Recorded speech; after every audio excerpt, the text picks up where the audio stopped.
사랑하는 성도 여러분, 오늘 저는 여러분께 매우 중요한 질문 하나를 던지고 싶습니다. 여러분은 정말로 구원받으셨습니까?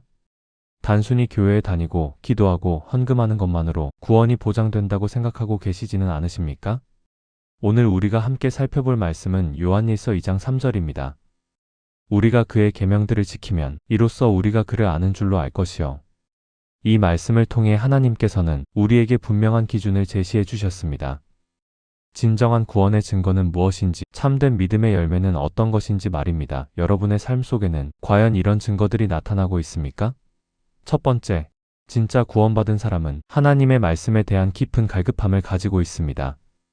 베드로전서 2장 2절에서 말씀하시기를 갓난아기들 같이 순전하고 신령한 젖을 사모하라고 하셨습니다. 구원받은 영혼은 마치 갓난아기가 어머니의 젖을 간절히 찾듯이 하나님의 말씀을 간절히 사모합니다.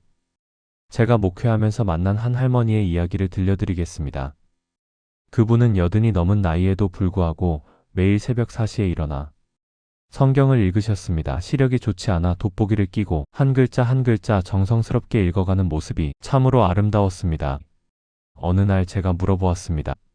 할머니, 왜 이렇게 열심히 성경을 읽으십니까? 그러자 할머니께서는 눈물을 글썽이며 대답하셨습니다.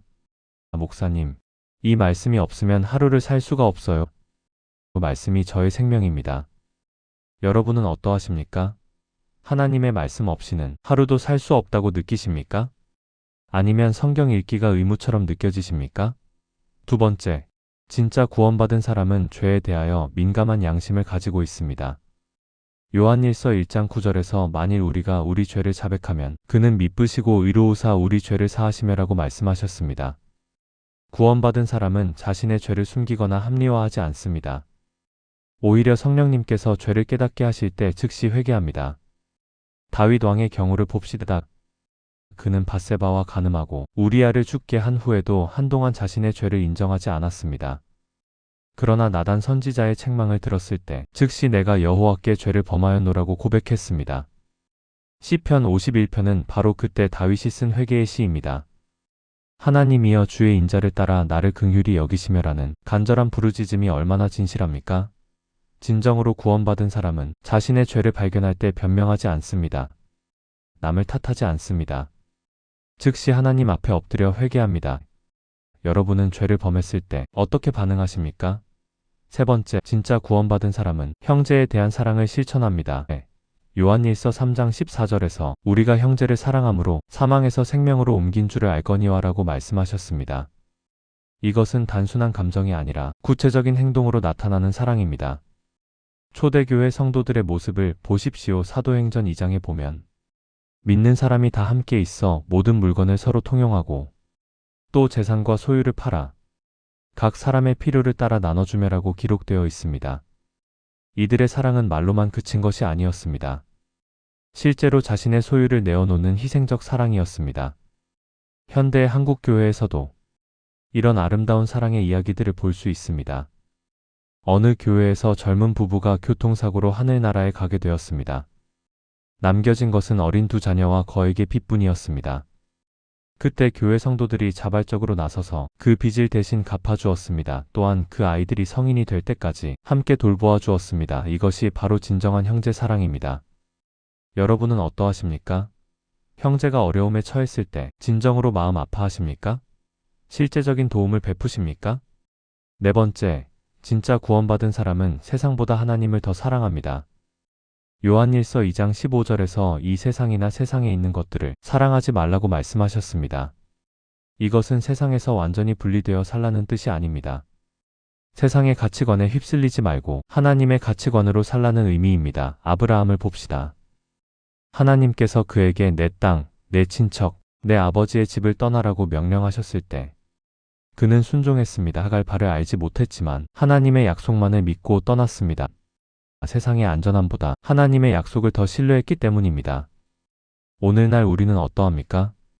하나님의 뜻과 세상의 유익이 충돌할 때 무엇을 선택하십니까? 성공, 명예, 돈, 안락함이 하나님보다 더 중요해지지는 않았습니까? 다섯 번째, 진짜 구원받은 사람은 기도하는 삶을 삽니다. 데살로니가전서 5장 17절에서 쉬지 말고 기도하라고 명령하셨습니다. 이것은 24시간 내내 무릎 꿇고 기도하라는 뜻이 아닙니다.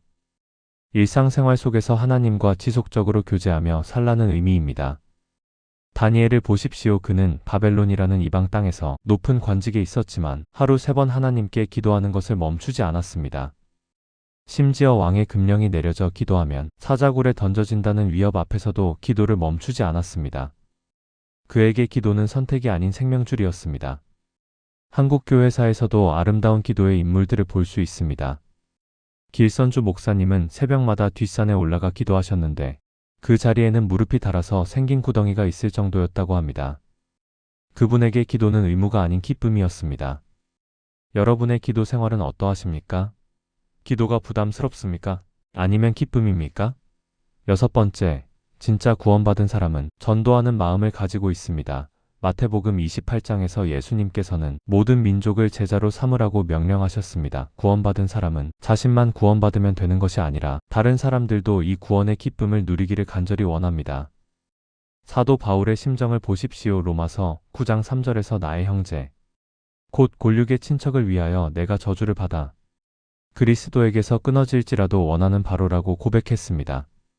자신의 동족이 구원받기를 위해서라면 자신이 저주받을지라도 좋다는 절절한 마음입니다. 물론 모든 사람이 바울과 같은 전도자가 될 필요는 없습니다. 하지만 구원받은 사람이라면 누구나 이 복음을 전하고 싶은 마음, 사랑하는 사람들이 구원받기를 바라는 마음이 있어야 합니다.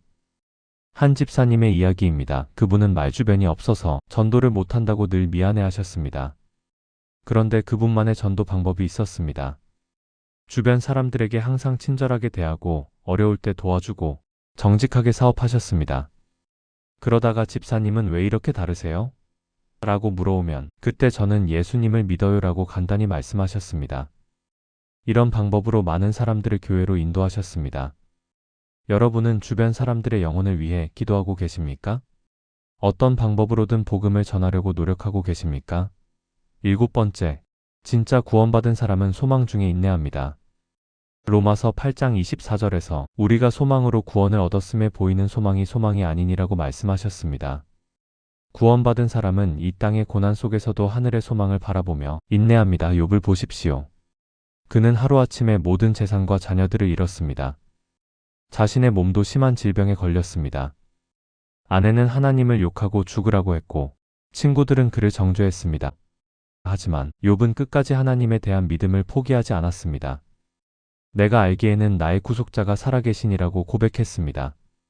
현대를 살아가는 우리도 크고 작은 고난들을 만납니다. 질병, 경제적 어려움, 가정 문제, 직장 문제 등 다양한 시련들이 찾아옵니다. 그런데 구원받은 사람은 이런 어려움 속에서도 절망하지 않습니다.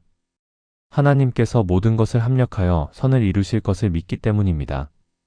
암으로 투병하시던 한 권사님을 기억합니다. 그분은 병상에 누워서도 늘 감사하며 찬양했습니다. 문병 오시는 분들에게 오히려 위로를 해주셨습니다. 하나님께서 저를 통해 더 큰 영광을 받으실 거예요 라고 말씀하시며 소망을 놓지 않으셨습니다. 그분의 모습을 보며 많은 사람들이 은혜를 받았습니다. 여러분은 어려운 일을 만날 때 어떻게 반응하십니까? 원망하고 불평합니까? 아니면 소망 중에 인내하십니까? 사랑하는 성도 여러분, 지금까지 우리가 살펴본 7가지는 진짜 구원받은 사람들의 공통된 특징들입니다. 첫째, 하나님의 말씀에 대한 갈급함이 있습니다. 둘째, 죄에 대하여 민감한 양심을 가지고 있습니다. 셋째, 형제에 대한 실제적인 사랑을 실천합니다. 넷째, 세상보다 하나님을 더 사랑합니다. 다섯째, 기도하는 삶을 삽니다. 여섯째, 전도하는 마음을 가지고 있습니다. 일곱째, 소망 중에 인내합니다. 요한일서 2장 3절 말씀을 한번 기억하시기 바랍니다. 우리가 그의 계명들을 지키면 이로써 우리가 그를 아는 줄로 알 것이요. 구원의 확신은 단순히 과거의 결신에만 의존하지 않습니다. 현재의 삶 속에서 나타나는 믿음의 열매들을 통해 확인됩니다.